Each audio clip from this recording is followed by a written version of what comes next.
بسم اللہ الرحمن الرحیم۔ السلام علیکم ناظرین کرام، فیتھ انسائٹ سے میں ہوں آپ کا میزبان ناصر محمود۔ آج محرم الحرام کی یکم ہے، تو میں نے سوچا کہ آپ کے ساتھ محرم الحرام کی فضیلت کا ذکر کر دوں، اور ماہ محرم کو شہادت امام حسین علیہ السلام سے مزید کیا نسبتیں مل گئیں، ان کا ذکر تو میں آخر میں جا کے کر دوں گا۔ لیکن شہادت امام حسین علیہ السلام سے پہلے بھی محرم الحرام افضل مہینوں میں شامل تھا۔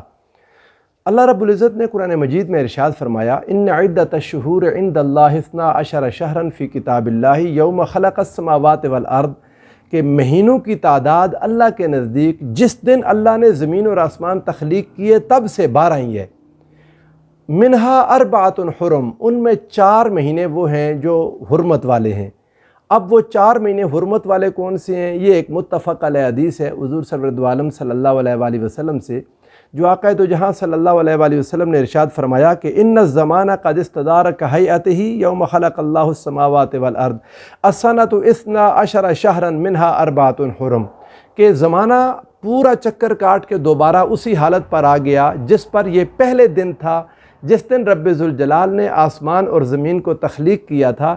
اور مہینے سال 12 مہینوں کا ہے، جن میں سے 4 مہینے حرمت والے ہیں۔ اب یہاں ایک بہت ہی لطیف بات ہے اور مزے کی ہے کہ جو لوگ حدیث مقدسہ کو نہیں مانتے، صرف قرآن کی بات کرتے ہیں، اگر قرآن مجید کی یہ آیہ مبارکہ ان کے سامنے رکھ دی جائے کہ جی قرآن پاک نے کہا کہ مہینے 12 ہیں، 4 حرمت والے ہیں، تو آپ بتائیں کون سے 4 حرمت والے ہیں؟ تو جب تک وہ حدیث نہیں پڑھیں گے انہیں 4 حرمت والے مہینے پورے قرآن مجید سے کہیں نہیں ملیں گے۔ یہ تو خیر ایک موضوع سے ہٹ کر بات تھی، حضور علیہ السلام نے بتا دیے۔ آقا نے ارشاد فرمایا ثلاث متوالیات، 3 مہینے پے در پے مسلسل، وہ کون سے ہیں؟ ذوالقعدہ، ذوالحجہ والمحرم، ذوالقعدہ، ذوالحجہ اور محرم۔ اس میں ایک بات یاد رکھیں، یہ ذوالحج اور حجہ دونوں طریقے سے بولا جا سکتا ہے۔ اگر ذوالحج کہیں تو اس مہینے کا معنی یہ ہوگا کہ حج والا مہینہ، اور یقیناً یہ حج والا مہینہ ہے۔ اور اگر الحجہ کہیں تو حج کا معنی ہوتا ہے سال، تو چونکہ اس مہینے پر سال پورا ہو جاتا ہے اس لیے اس کو حج بھی کہتے ہیں، حجہ۔ اور قرآن مجید میں بھی الا ان تأجرنی 8 حجج جو آیا الفاظ حضرت شعیب علیہ السلام نے موسیٰ علیہ السلام سے کہے تھے کہ آپ میرے لیے الا ان تأجرنی 8 حجج، کہ اتنے سال، حجج جمع ہے حجہ کی۔ تو یہ میں نے کہا کہ آپ کے ساتھ ایک وضاحت کر دوں کہ ذوالحجہ پڑھ لے کوئی انسان، ذوالحجہ پڑھ لے، اس میں غلطی نہیں ہے۔ آقا نے فرمایا 3 مسلسل مہینے، ذوالقعدہ، ذوالحجہ والمحرم، اور ورجب مضر، اور چوتھا مہینہ رجب کا، مضر والوں کا رجب، الذی بین جمادی و شعبان، جو جمادی اور شعبان کے درمیان ہے۔ تو یہ 4 محرم جو حرمت والے مہینے ہیں، ان میں سے ایک محرم الحرام ہمیشہ سے تھا، جب سے رب ذوالجلال نے یہ زمین اور آسمان تخلیق کیے تب سے۔ حضور نبی کریم صلی اللہ علیہ وآلہ وسلم نے اس مہینے کو بہت افضل کہا، اور آقا دو جہاں صلی اللہ علیہ وآلہ وسلم اس کے اندر روزے رکھنے کو پسند فرماتے تھے۔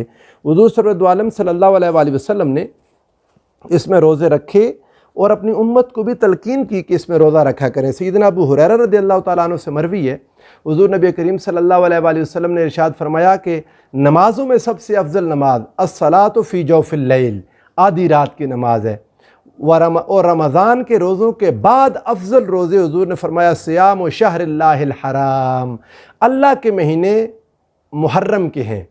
یہ جو محرم ہے اس کو رسول اللہ صلی اللہ علیہ وآلہ وسلم نے شہر اللہ المحرم کہا، یعنی یہ اللہ کا مہینہ ہے۔ اس حدیث کو امام مسلم اور امام ابو داؤد نے صحیح سند کے ساتھ روایت کیا۔ سیدنا مولا علی المرتضیٰ کرم اللہ وجہ الکریم سے ایک بار کسی نے پوچھا آ کے کہ کون سے روزے افضل ہیں؟ آپ نے فرمایا کہ میں نبی کریم صلی اللہ علیہ وآلہ وسلم کے پاس بیٹھا تھا، اور حضور علیہ السلام سے کسی شخص نے کبھی یہ سوال نہیں کیا تھا سوائے اس وقت جب ایک بندے نے پوچھا، اور میں بھی حضور کے پاس موجود تھا۔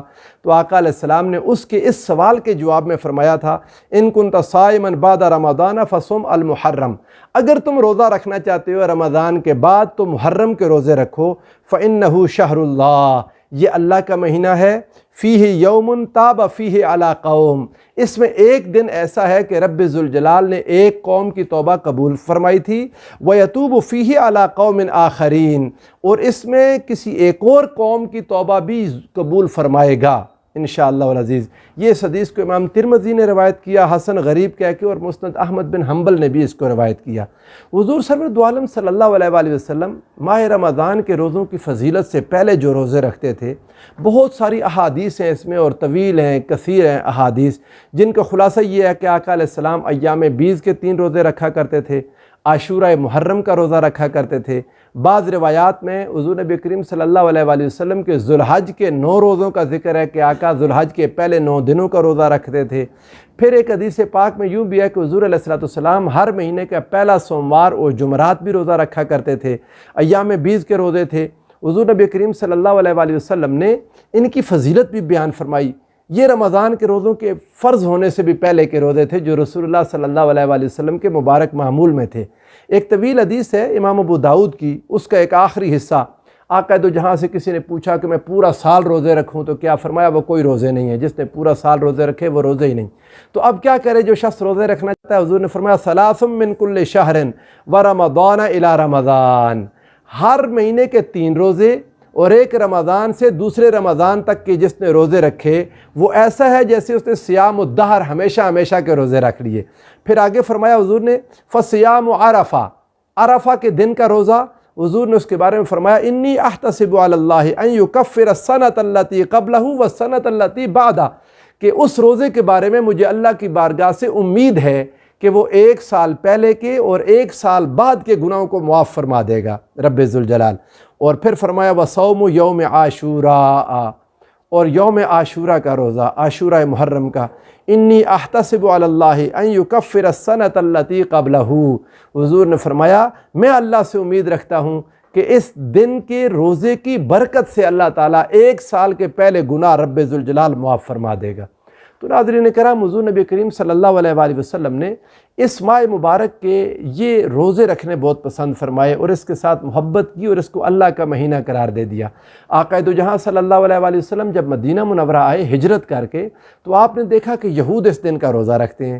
آپ نے ان سے پوچھا، یہ متفق علیہ حدیث ہے، حضور علیہ السلام نے ان سے پوچھا تم کیوں یہ روزہ رکھتے ہو؟ انہوں نے کہا اس دن اللہ تعالیٰ نے موسیٰ علیہ السلام کو نجات دی تھی، فرعون اس میں غرق ہوا تھا، تو ہم اس دن کا روزہ رکھتے ہیں خوشی کے لیے، خوشی مناتے ہیں۔ آقا دو جہاں صلی اللہ علیہ وآلہ وسلم نے فرمایا پھر نحن احق منکم بموسیٰ، پھر ہمارا حق موسیٰ علیہ السلام پر تم سے زیادہ ہے۔ حضور نے فرمایا ہم بھی روزہ رکھیں گے۔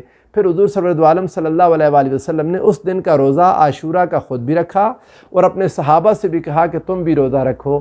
اور پھر جب کوئی صحابہ نے عرض کی کہ آقا ہم تو ہر کام میں یہود کی مخالفت کرتے ہیں، تو آقا دو جہاں صلی اللہ علیہ وآلہ وسلم نے فرمایا کہ اگلے سال اللہ نے چاہا تو انشاءاللہ ہم 9 محرم کا بھی روزہ رکھیں گے، اس سے ان کی مخالفت ہو جائے گی۔ تو اس پر حضرت ابن عباس رضی اللہ تعالیٰ عنہ فرماتے ہیں کہ اگلا سال جب آیا دوبارہ محرم الحرام تو رسول اللہ صلی اللہ علیہ وآلہ وسلم اس دنیا سے تشریف لے جا چکے تھے، وصال مبارک ہو چکا تھا۔ لیکن امت کے لیے یہ مناسب ہے کہ 9 اور 10 کا روزہ رکھے یا 10 اور 11 کا روزہ رکھ لے، اور اس طرح حضور علیہ السلام کی یہ خواہش بھی پوری ہو جائے گی۔ یہ رسول اللہ صلی اللہ علیہ وآلہ وسلم کا اپنا مبارک معمول تھا۔ مسلمانوں کے لیے رب ذوالجلال نے، یہ تو تھا اسلام سے پہلے بھی اس کی فضیلتیں اور برکتیں ہیں جنہیں رسول اللہ صلی اللہ علیہ وآلہ وسلم کی برکت سے رب ذوالجلال نے 4 چاند لگا دیے محرم الحرام کی فضیلتوں اور برکتوں کو۔ لیکن جب اس میں نواسہ رسول سیدنا امام حسین علیہ السلام کی شہادت ہوئی، آپ کے ساتھیوں کی شہادت ہوئی، اس نے اس محرم کو ایک نیا رنگ دے دیا۔ ہمارا سال ذوالحج ختم ہوا تھا سیدنا اسماعیل علیہ السلام کی قربانی پر، تو یہ سال کا آغاز ہوتا ہے امام حسین اور آپ کے ساتھیوں کی قربانی پر۔ وہاں قربانی رب ذوالجلال نے ابراہیم علیہ السلام کے بیٹے کو بچا لیا اور اس کے بدلے اللہ نے ایک جنت سے مینڈا بھیجا اور فرمایا وَفَدَيْنَاهُ بِذِبْحٍ عَظِيمٍ، ہم نے ان کا فدیہ ذبح عظیم سے دے دیا۔ وہ مینڈا تو فدیہ اور ذبح عظیم حضرت اسماعیل کے مقابلے میں نہیں بن سکتا تھا، وہ ذبح عظیم یہی تھی۔ وہاں ایک نبی کا بیٹا بچ گیا، یہاں نبی کا بیٹا اپنے ساری آل اولاد سمیت قربان ہو گیا۔ اللہ نے مسلمانوں کے سال کا آغاز بھی قربانی سے رکھا اور سال کی انتہا بھی قربانی پر، یہ بتانے کے لیے کہ مسلمانوں تمہاری ساری زندگی قربانی ہے، اگر اس سے ہٹو گے تو ترقی دنیا میں نہیں کر سکو گے۔ آگے انشاءاللہ سیدنا امام حسین علیہ السلام کی شہادت کے حوالے سے مختلف موضوعات کو ہم لیتے جائیں گے۔ اللہ رب العزت ہمیں حضور علیہ السلام کا تعلق، نسبت اور غلامی نصیب فرمائے۔ والسلام علیکم ورحمۃ اللہ وبرکاتہ۔